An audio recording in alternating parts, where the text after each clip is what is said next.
Hello everyone and welcome to the first installment of Meal Prep Mondays, a series I hope to continue to post the first Monday of every month.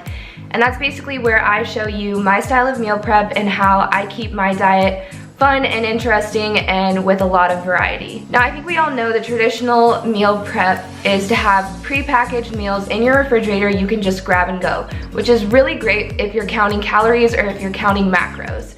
If you're anything like me though, I don't keep track of calories or macros, and eating the same thing every single day of the week can get kind of unmotivating. My style of meal prep is to meal prep 5 ingredients that you can mix and match to create different meals. So this week we're doing 5 different ingredients that can create 10 different meals, and there's only 15 items on your grocery list if you don't have them in your pantry or refrigerator already. This week you will need 2 small zucchini, 2 small yellow squash, bell pepper, a spaghetti squash, avocados. I got 5 because I'm a freak for avocados. You will soon come to find out.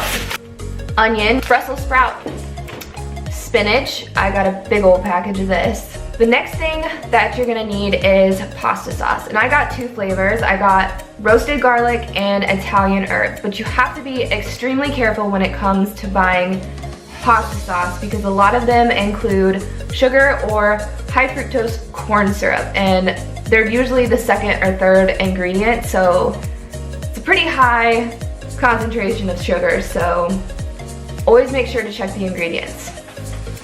You'll also need chia seeds. The best place to get chia seeds that I have found is Costco. You can get a 2-pound bag for like $5. I absolutely love Costco. Me and Costco have a great relationship. You'll need almond milk, also a Costco find. You can get shelf-stable almond milk. I think you get 6 quarts for like $5 too, $5-6. Super cheap. Ezekiel bread. Now this is something I've had in my freezer for a long time because like I said, I try and stay away from refined carbohydrates. But if you're going to eat bread, because I have to have avocado toast, like it's a thing that I have to have every now and again. It's best to buy Ezekiel bread because it's a sprouted bread and it contains omega-3s and omega-6s. There's a lot more protein and it's organic. There's no preservatives, it's all natural, and you will find this in the freezer section of any health store or grocery store. It is a bit on the expensive side. I think this costs $5 a loaf, but if you're like me and you don't eat it that often, you can keep this loaf in your freezer for months at a time. Now this isn't something that I brought up when I was talking about my diet, but I do eat meat. But I do have my reservations about meat. I don't consume it every meal, and sometimes I don't even consume it every single day.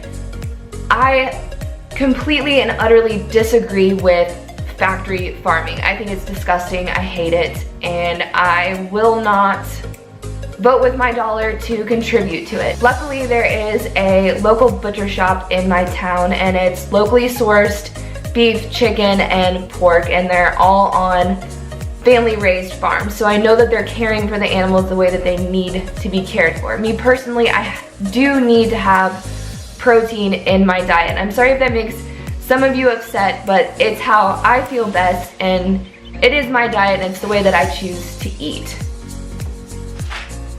So I get chicken thighs and chicken breasts from my local butcher, and it is a little bit more expensive, and that's partially why I cut back on the amount of meat I consume, but the meat tastes so much better and it makes me feel better when I'm eating it and when I'm buying it because I know I'm contributing to local farmers. The next thing you'll need is eggs, and luckily I have a coworker who brings in eggs from his uncle's farms, and so I get farm-raised eggs as well. And I mean, look how pretty they are. I love it. And the very last thing that you will need are some frozen berries. You can get whatever you want, blueberries, strawberries, raspberries. This is a mix of strawberry, blueberries, and raspberries. And they're organic, also from Costco, super cheap. I think this bag was only $9, and they're pretty expensive at a regular grocery store. Now that we've gone through all of the ingredients, I say we get to cooking. We're gonna start by making our hard-boiled eggs. Fill a medium pot 3/4 full of water and place over high heat. I'm going to be showing you how to meal prep these items in the most efficient way possible, so while we're waiting for our water to boil, we're going to move on to our chia seed pudding.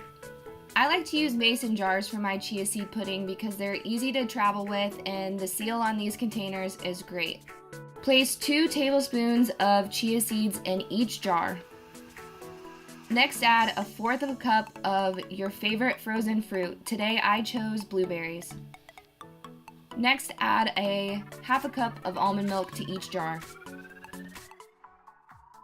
Place the lids on each jar, shake them up, and put them in the fridge. The chia seed pudding is done. Hopefully by now your water is boiling and it's time to add the eggs. Cover your eggs and set your timer for 3 minutes. Next, grab your spaghetti squash. Using a fork, poke a straight line down one of the sides of the squash. Put it in a microwave-safe bowl and microwave for 5 minutes. This step is important because it makes it 10 times easier to cut your spaghetti squash. Preheat your oven to 400 degrees. By now your timer should have gone off for the eggs. Turn off the heat and allow the eggs to set for 10 more minutes. Set the timer on your phone. I find it really helpful to remind me while I'm busy doing other things to go back to another step. The next thing we're going to do is cut our vegetables. So grab the onion, zucchini and yellow squash, bell pepper, and Brussels sprouts. For the sake of time, I'm not going to show you how I cut these, but it's pretty self-explanatory. Your 10-minute timer should have gone off by the time you finish cutting your vegetables. In a medium bowl, fill it with water and ice, and then transfer your eggs from your pot to the ice bath, and then you can set this aside for later. Turning our attention back to the vegetables we just cut, dress with olive oil and then the spices of your choice.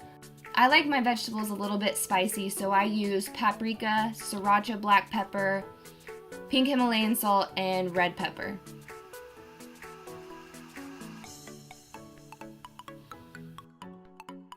Mix your vegetables well and then transfer to a large baking sheet.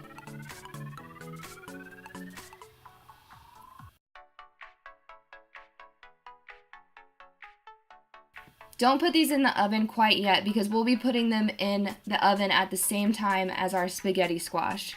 Speaking of which, go ahead and grab that from the microwave. Using a knife, cut down the dotted line that you created with the fork. Split the squash in half and scoop out the seeds from the middle.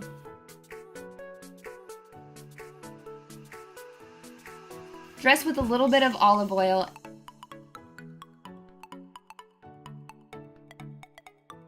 and then place each half face down on a baking sheet. Place both the spaghetti squash and your vegetables in the oven and set your timer for 40 minutes. Now we're going to focus on the chicken. I like to line my grill pan with foil just to make cleanup a little bit easier. Put about a tablespoon to a tablespoon and a half of olive oil in your pan. I like to use the back of a spoon to disperse the olive oil since I have it in one of those bottles.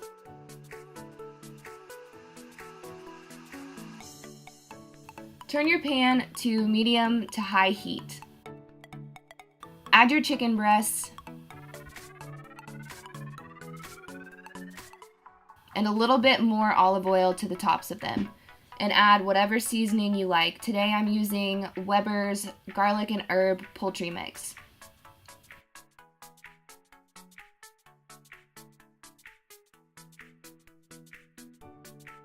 While the chicken is cooking, I'm going to go ahead and peel my hard-boiled eggs.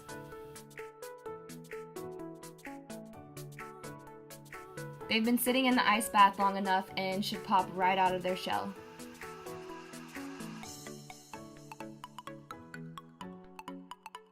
These chicken breasts are pretty thin, so I ended up cooking them for about 7 minutes on each side.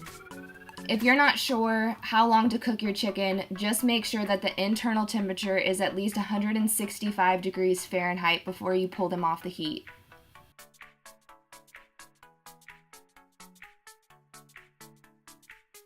Once the chicken is done, there should still be time left on your vegetables. I like to use this time to clean up my kitchen as much as possible before the vegetables come out.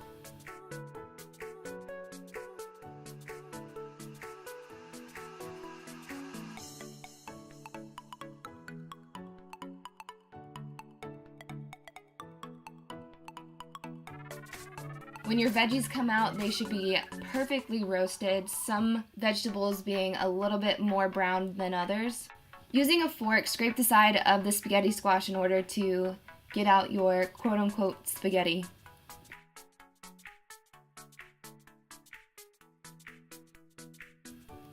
Now that we have all 5 ingredients meal prepped, let's check out the 10 meals we can create using them.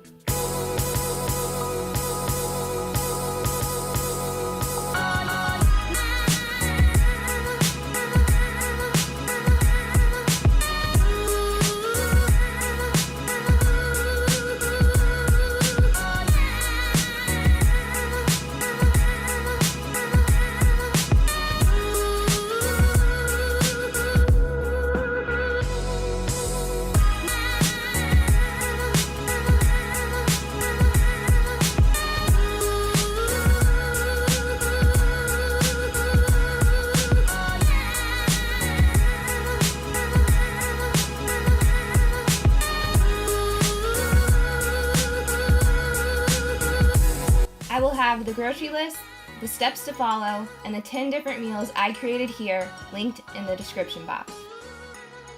If you like this video, please give it a thumbs up. And to see more Meal Prep Mondays, go ahead and hit that subscribe button. I'll see you all in the next video.